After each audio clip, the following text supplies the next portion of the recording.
Hello programmers, welcome to the rising programmers. আমি শাহাদাত হোসেন আছি আপনাদের সাথে, এবং সেই সাথে ওয়েলকাম করছি বাংলা পাইথন টিউটোরিয়ালের 8 নম্বর পর্বে। গত ভিডিওতে আমরা পাইথনের টাইপ কাস্টিং নিয়ে কথা বলেছিলাম।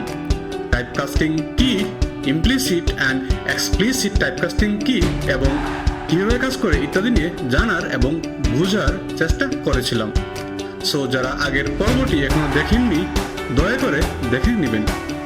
যাই হোক, আমরা আজকের পর্বে কমেন্ট কি, পাইথনে কীভাবে কমেন্ট করতে হয়, কেন করতে হয় ইত্যাদি নিয়ে জানব, এবং সবশেষে স্ট্রিং লিটারালস কি এই নিয়ে একটু আলোচনা করব, যাতে করে আমরা সামনের প্রোগ্রামগুলোতে ব্যবহার করতে পারি। সো চলুন শুরু করে ফেলি আমাদের আজকের পর্বটি।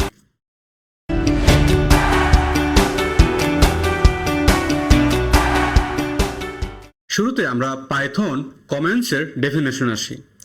Python comments are the lines in the code that are the ignored by the interpreter during the execution of the program.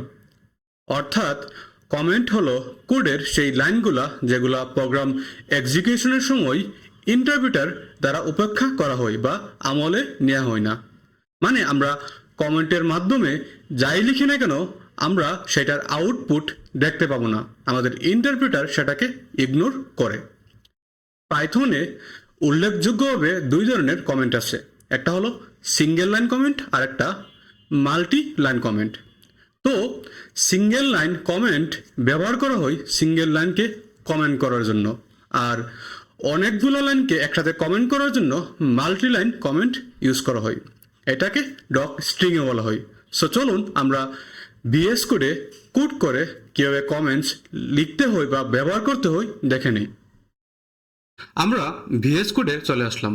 আমরা একটা ফাইল ক্রিয়েট করব, এটার নাম দিলাম পাইথন আন্ডারস্কোর কমেন্টস .py। আমরা শুরুতেই সিঙ্গেল লাইন কমেন্টের ব্যবহার দেখব।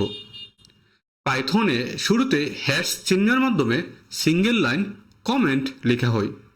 সো হ্যাশ, তারপর আপনারা যা ইচ্ছে লিখতে পারেন।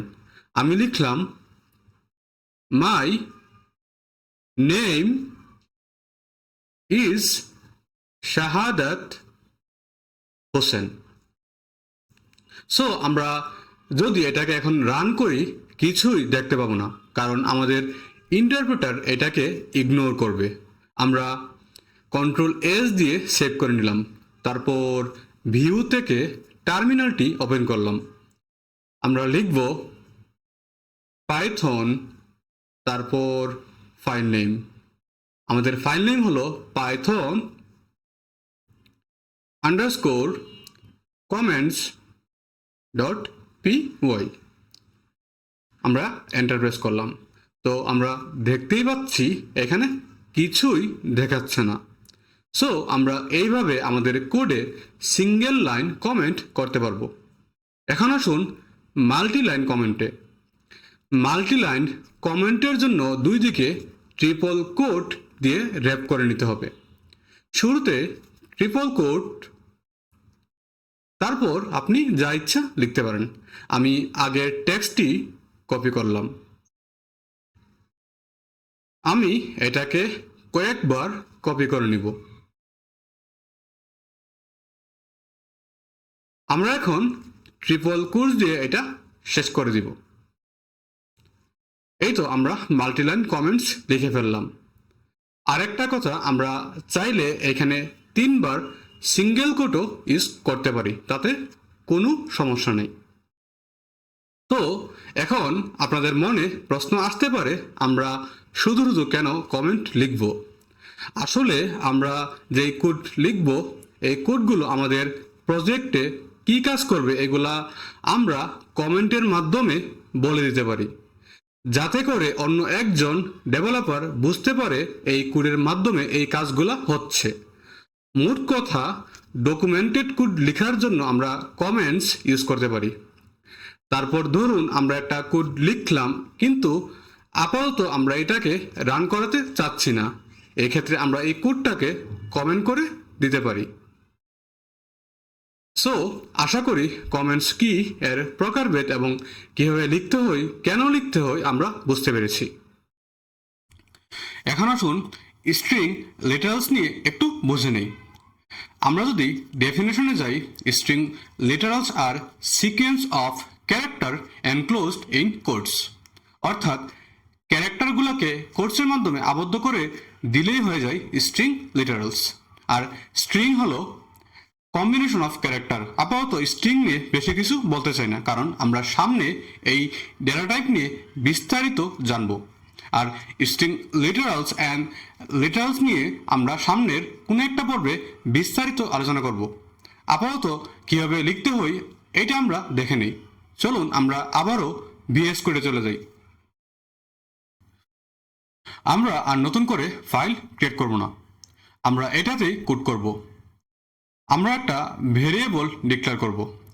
Let's say x is equal to 2 plus 3। তারপর প্রিন্ট, তারপর প্রিন্টের ভিতরে ডাবল কোট, তারপর এই ডাবল কোটের ভিতরে আমরা স্ট্রিং লিখব। লেটস সে এডিশন, তারপর কোলন, তারপর আমরা আরেকটা কোড দিয়ে এটাকে ক্লোজ করে নিলাম, তারপর কমা, তারপর এক্স ভেরিয়েবলটা এখানে বসিয়ে দিলাম। এই তো স্ট্রিং লিটারালস লিখে ফেললাম। এখানে আমরা কোটেশনের মাধ্যমে এডিশন স্ট্রিংটি লিখে ফেললাম। চলুন আমরা এটাকে রান করে ফেলি। আমরা সেভ করে নিলাম, তারপর আমরা ভিউ থেকে টার্মিনালটি ওপেন করব। ও আপাতত আমাদের এখানে টার্মিনালটি ওপেন করাই আছে।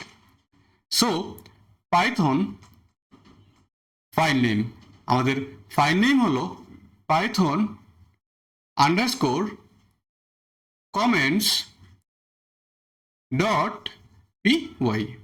আমরা এন্টার প্রেস করলাম, তারপর আউটপুটটি চলে এসেছে এডিশন 2। তো কিভাবে স্ট্রিং লিটারালস ব্যবহার করতে হয় আমরা দেখে নিলাম। আমরা সামনের পর্ব থেকে স্ট্রিং লিটারালস নিয়ে কাজ করব। And that's for now. দেখা হবে পরের পর্বে। সবাই ভালো থাকবেন, সুস্থ থাকবেন এবং সবাইকে নিয়ে সুন্দর একটা জীবন উপভোগ করবেন।